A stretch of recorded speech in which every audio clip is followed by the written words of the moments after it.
নমস্কাৰ বন্ধুসকল, স্বাগতম জনাইছোঁ মোৰ আৰ্টেক আছাম জিউনিয়ন চেনেললৈ। আজি আপোনালোকে পুনৰ এটা ভাল খবৰ লৈছে। ৰেলৱে বিভাগৰ ফালৰ পৰা কিন্তু নতুনকৈ পুনৰ 2025ত আপোনালোকে পদ মুকলি কৰিছে। ইয়াতে প্ৰায় 1039টাতকৈ অধিক চাকৰি পদ মুকলি কৰা হৈছে। ইয়াতে আপোনালোকে যিসকলে 10 পাছ 12 পাছ কৰিছে সিহঁতক কিন্তু ইয়াতে আবেদনসমূহ কৰিব পাৰিব। এই ভিডিঅ'টোৰ মাজত আপোনালোক সম্পূৰ্ণ তথ্য আৰু প্ৰচেছ আপুনি কেনেকৈ আবেদন কৰিব আপোনাৰ ফোনখনতে কিন্তু আপোনালোকে আবেদনসমূহ কৰি ল'ব পাৰিব। সম্পূৰ্ণ তথ্যসমূহ ষ্টেপ বাই ষ্টেপ আপোনালোক জনাই দিম। তো ভিডিঅ'টো স্কিপ নকৰি শেষলৈকে চাব। মোৰ যদি নতুন হয় চেনেলটো ছাবস্ক্ৰাইব কৰিব। বলক ভিডিঅ'খনলৈ আগবাঢ়ো। তো ফ্ৰেণ্ডসকল, আপোনালোকে দেখা হৈছে RRB ministerial and isolated category দ্বাৰা এই পদ মুকলি কৰি দিয়া হৈছে। ইয়াতে দেখা হৈছে পোষ্ট নেম দেখা হৈছে আপোনালোকে মিনিষ্ট্ৰিয়েল আইচলেটেড কেটেগৰী। তো নাম্বাৰ অফ পোষ্ট আপোনালোকে দেখা হৈছে 1034টা পোষ্ট ইয়াতে মুকলি কৰা হৈছে। তো নাম্বাৰ পোষ্ট আণ্ডাৰ RRB গুৱাহাটীৰ আণ্ডাৰত কিন্তু আপোনালোকৰ 169টা পোষ্ট মুকলি কৰা হৈছে। যিসকলে চাকৰি কৰিব বুলি ভাবি আছে ইয়াতে অতি সোনকালে আবেদনসমূহ কৰি ল'ব।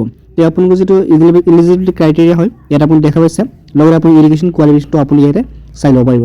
ইয়াত দেখা হৈছে নেম অফ পোষ্ট আপোনালোকৰ education qualification age limit age on 2025 1 জানুৱাৰী হিচাপে আপোনালোকৰ এজ লিমিটটো ধৰা হ'ব। তো ইয়াতে দেখা হৈছে post graduate teacher of different subject. Candidate must have complete master degree from recognized university with at least 50% marks আপোনালোকে থাকিব লাগিব। আৰু সিহঁতৰ কাৰণে আপোনালোকৰ যিটো এজ লিমিট হ'ব এইটো হ'ব 18 পৰা 48 বছৰ ভিতৰত হ'ব লাগিব। আৰু এইটো হ'ব আপোনালোকৰ জানুৱাৰী 1 তাৰিখৰ হিচাপে।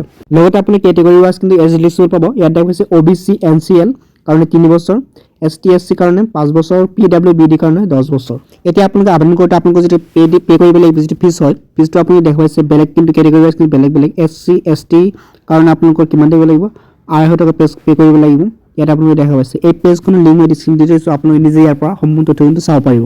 তো মোৰ ডিছক্ৰিপশ্যন লিংকসমূহ দিয়া আছে, আপোনালোকে তাৰ পৰা চাব পাৰে। এতিয়া আপোনালোকে ইম্পৰ্টেণ্ট ডেট দেখা পাইছে RRB ৰিক্ৰুটমেণ্ট 2025। তো ইয়াতে আপুনি দেখা পাইছে starting date of submission of online application. তো এইটো আপোনালোকৰ আৰম্ভণি হৈছে 7 জানুৱাৰী 2025 পৰা, আৰু আপোনালোকৰ লাষ্ট ডেট হ'ব এইটো হ'ব 6 ফেব্ৰুৱাৰী 2025। অৰ্থাৎ আপোনালোকে এমাহমান সময় আপোনালোকে পাই যাব।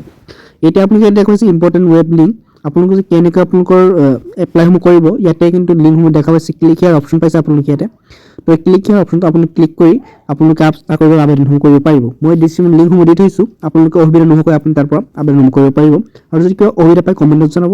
ভিডিঅ'টো ভাল পালে লাইক কৰিব, আৰু যদি মোৰ ওচৰত তথ্য হয় চেনেলটো ছাবস্ক্ৰাইব কৰিব, আপোনাৰ বন্ধু বান্ধৱীক ভিডিঅ'টো শ্বেয়াৰ কৰি দিব।